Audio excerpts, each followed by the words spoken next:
ভাই বন্ধু আমার বলতে চাচ্ছিলাম ভারতবর্ষ ধর্ম নিরপেক্ষ, আমার বোন কেন যেতে পারবে না হিজাব পরিহিত অবস্থায়?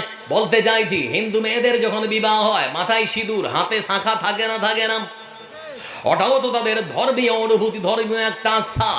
তাহলে পরে যারা মাথায় সিঁদুর আর শাখা পরে স্কুলে যদি তারা যেতে পারে, আমার বোন আমার ছোট্ট বোন কেন হিজাব পরে স্কুলে যেতে পারবে না?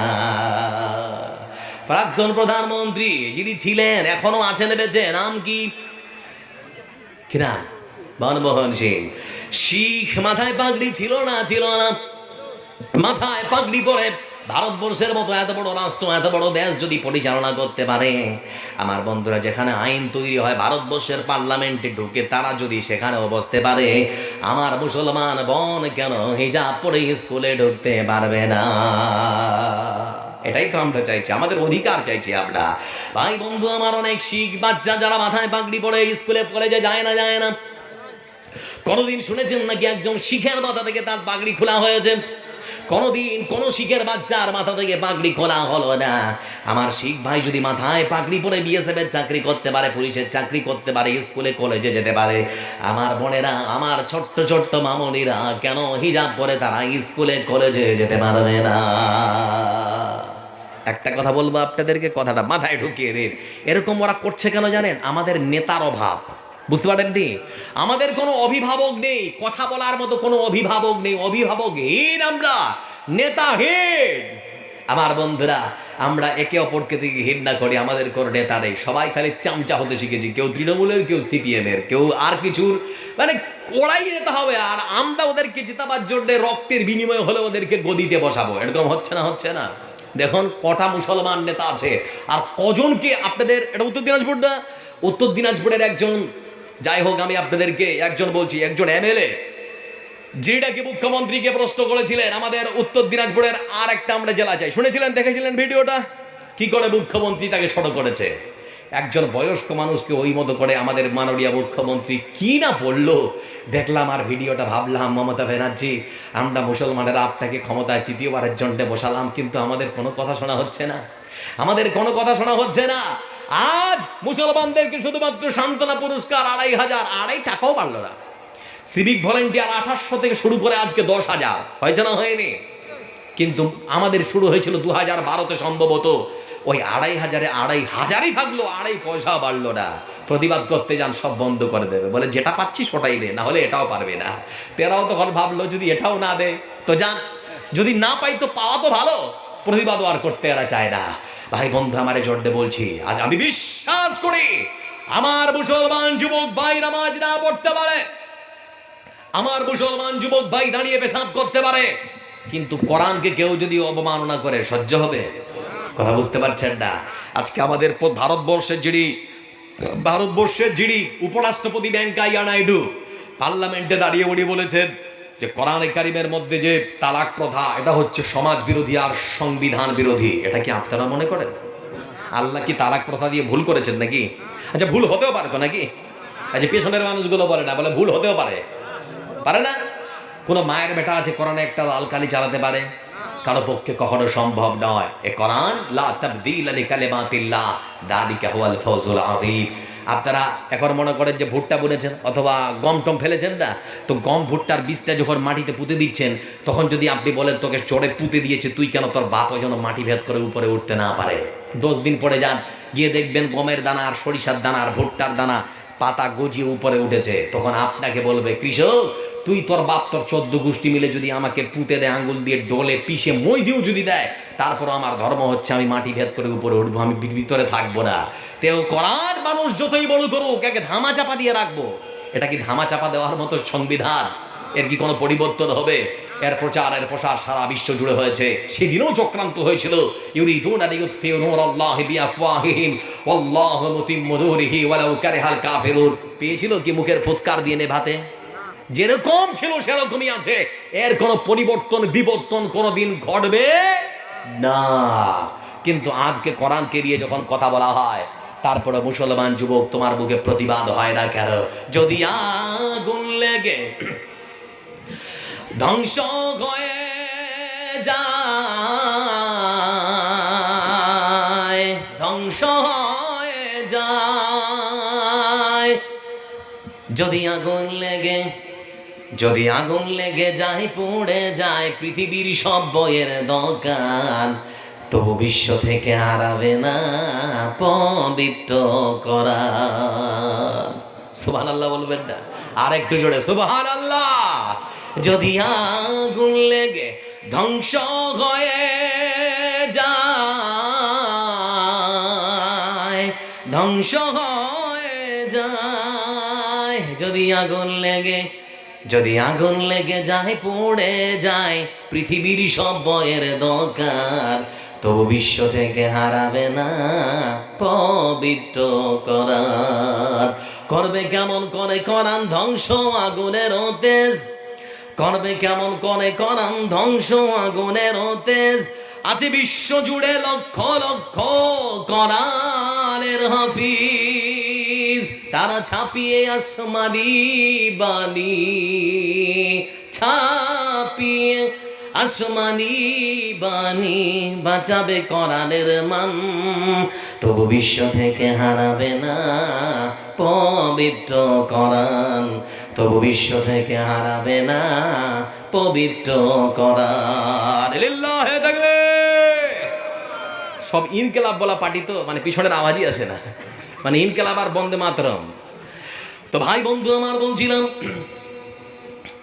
আমার মুসলমান যুবক ভাই দাঁড়িয়ে হিসাব করতে পারে, আমার যুবক মুসলমান ভাই সালাত আদায় না করতে পারে, কিন্তু কোরআনকে কেউ যদি জনসমক্ষে বেইজ্জত করে, অপমান করে, কোরআনকে নিয়ে কটূক্তি করে, কখনো সহ্য হবে না। হবে নাকি?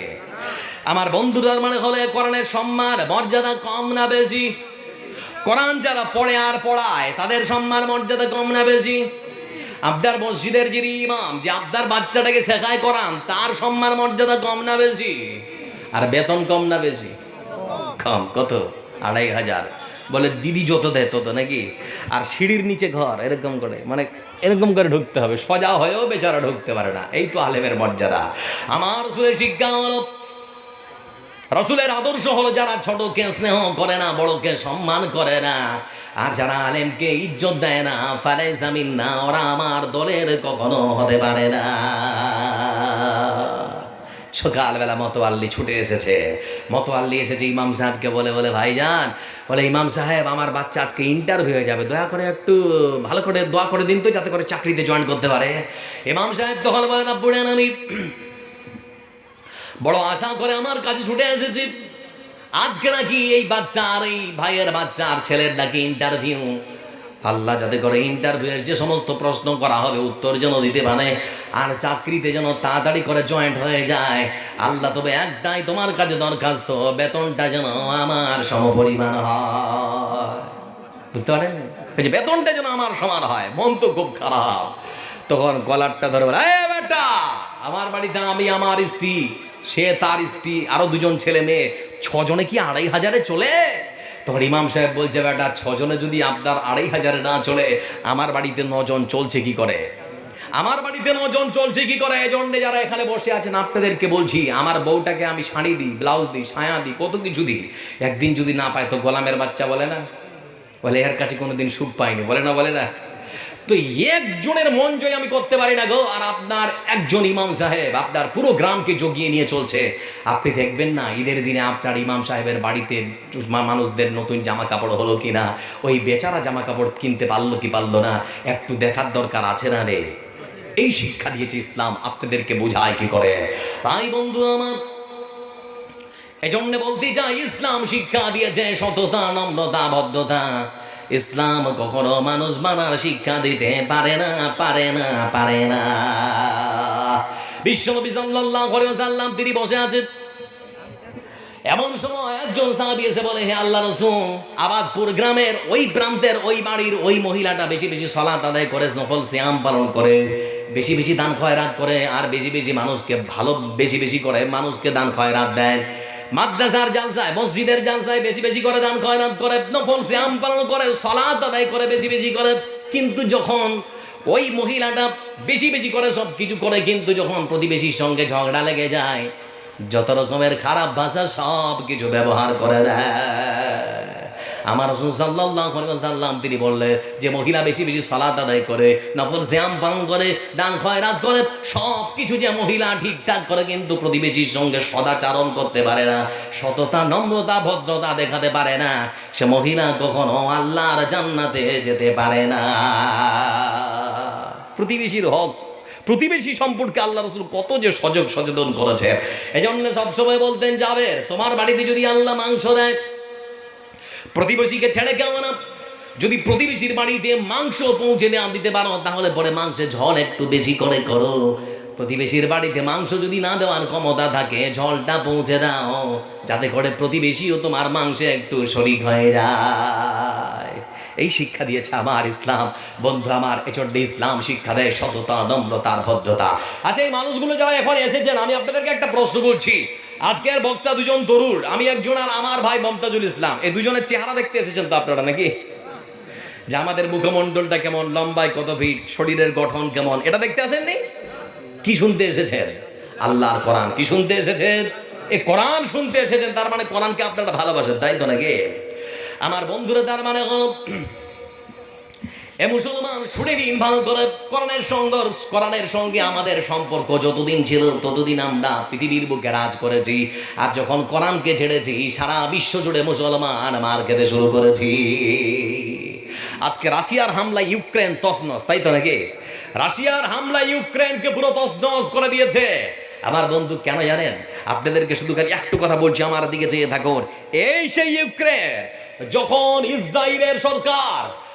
ইসরায়েলের সরকার ফিলিস্তিনি মুসলমানদের উপরে বোমা হামলা করছিল, তখন এই সেই ইউক্রেন প্রত্যক্ষ আর পরোক্ষভাবে যখন হামলা যখন করছিল, তখন ওই ইসরায়েলকে সমর্থন করেছিল এই সেই ইউক্রেন। তো আল্লাহ কি না পারে? আজকে ইহুদিদেরকে দিয়ে আল্লাহ ইহুদিদেরকে মারছে, তো আল্লাহ কি না পারে? তাই তো নাকি? এই জন্য মনে রাখবেন, আল্লাহ আজও আছে না নেই? আছে। মুসলমান, ইমানটাকে ঠিক করো।